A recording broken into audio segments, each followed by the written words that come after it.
Assalamualaikum warahmatullahi wabarakatuh. Kami dari kelompok 3 akan mempresentasikan proyek kami yang berjudul tentang perancangan website personal blog berbasis web. Sebelum memulai presentasi, saya akan memperkenalkan diri saya sendiri dan anggota kelompok saya. Perkenalkan, nama saya Della Regita Cahyani, selaku moderator yang akan memandu jalannya presentasi proyek hari ini. Kemudian ada Tirta Herawati, Wahyu Iqbal, dan Daniel Christian. Adapun materi yang akan kami sampaikan, di sini ada latar belakang masalah, tujuan dan manfaat, solusi pengembangan, penyusunan konsep, mock-up, dan terakhir kesimpulan.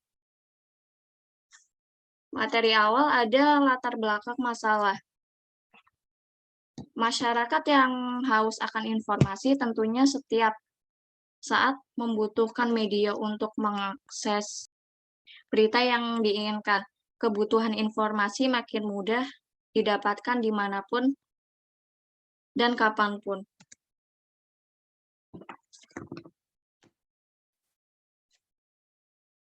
Oleh karena itu, yang mendorong pembuatan website personal blog ini dengan adanya website personal blog, maka masyarakat dapat dengan mudah mengakses dan mendapatkan berita-berita tersebut setiap saat.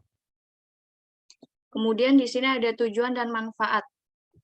Yang pertama, tujuannya membangun suatu website yang dinamis yang dimanfaatkan untuk menyebarkan informasi yang baik dan dengan cepat dan mudah. Kemudian ada mampu membuka wawasan para pengguna internet untuk dapat memanfaatkan sumber daya komputer yang ada. Kemudian manfaatnya yang pertama ada untuk membangun personal branding, kemudian sebagai wadah untuk membagikan informasi, dan yang terakhir ada untuk memperkenalkan produk atau jasa. Di sini ada solusi pengembangan dari blog kita. Sebuah portal berita harus dapat diakses melalui setiap perangkat yang mampu terhubung ke internet. Jadi, ketika kita tidak mempunyai akses internet, kita tetap bisa mengakses web tersebut. Kemudian di sini ada bahasa yang digunakan dalam membuat blog. Akan dilanjutkan oleh Tirta Herawati. Oke, di sini kita menggunakan bahasa ada PHP, HTML, CSS, MySQL. Di sini saya akan menjelaskan apa itu PHP. PHP adalah sebuah bahasa script server-side yang biasa digunakan dengan bahasa HTML dengan dokumennya secara bersamaan untuk membuat sebuah aplikasi di web yang sangat banyak kegunaannya. Cara kerja PHP, seperti yang pernah disebutkan bahwa PHP adalah aplikasi di sisi server atau dengan kata lain beban kerja ada di server, bukan di klien. Pada saat browser meminta dokumen PHP, web server langsung menggunakan modul PHP untuk mengelola dokumen tersebut. Jika pada dokumen mengandung fungsi yang mengakses database, maka modul PHP menghubungi database server yang bersangkutan. Lalu di sini selanjutnya ada HTML.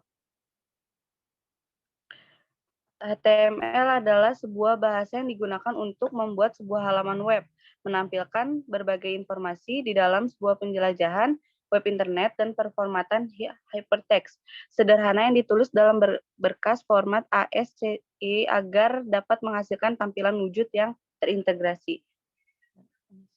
Dan juga HTML disebut sebagai hypertext karena di dalam HTML sebuah teks biasa dapat berfungsi dan kita dapat membuatnya menjadi link yang dapat berpindah dari satu halaman ke halaman yang lainnya dengan hanya mengklik teks tersebut.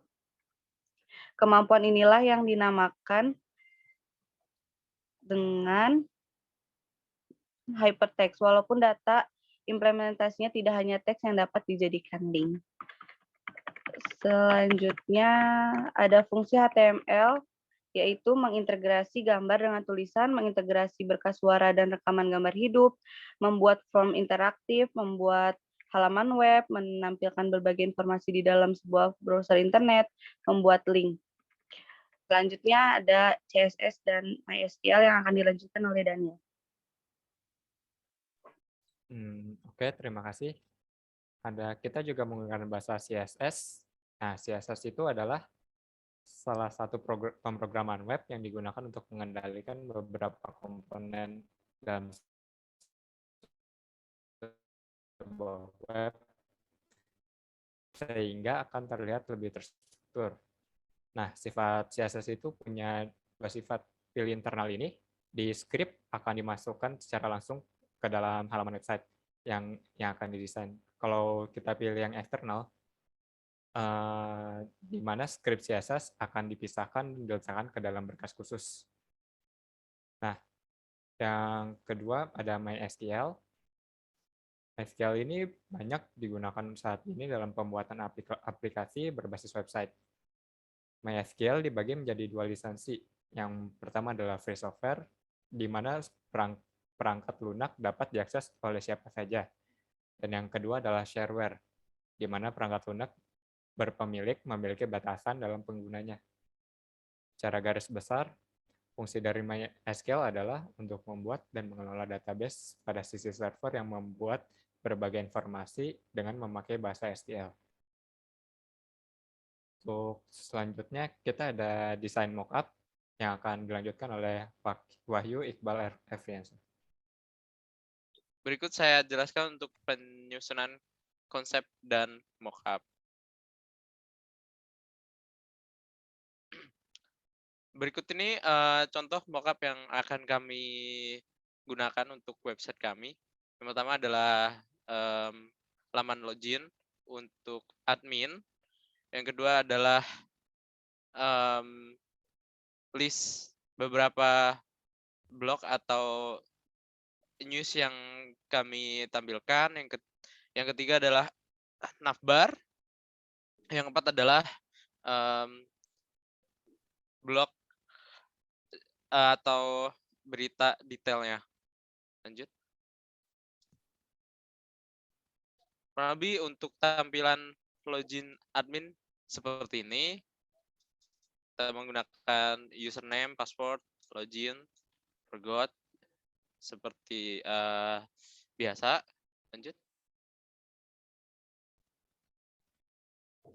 Nah, di sini kita untuk desainnya seperti ini untuk view dari list beritanya kurang lebih untuk desainnya seperti ini. Lanjut. Ini untuk menu navigasi biasanya kita akan taruh kategori newsnya dan button untuk search. Selanjutnya. Yang terakhir adalah detail dari blog berita tersebut. Selanjutnya. Untuk kesimpulan, saya akan berikan kepada Tirta Herawati. Oke, terima kasih. Kesimpulan yang kita ambil di sini adalah website merupakan sebuah program yang dikirim melalui internet yang disimpan dalam server dan dapat diakses melalui antar muka web browser. Dengan adanya website personal blog, maka masyarakat dapat dengan mudah mengakses dan mendapat berita-berita terbaru setiap saat. Dan kita menggunakan 4 bahasa yaitu MySQL, CSS, PHP, dan HTML. Kembalikan kepada moderator. Demikian presentasi dari kelompok kami. Mohon maaf atas kekurangannya dan terima kasih untuk semuanya. Akhir kata, wassalamualaikum warahmatullahi wabarakatuh.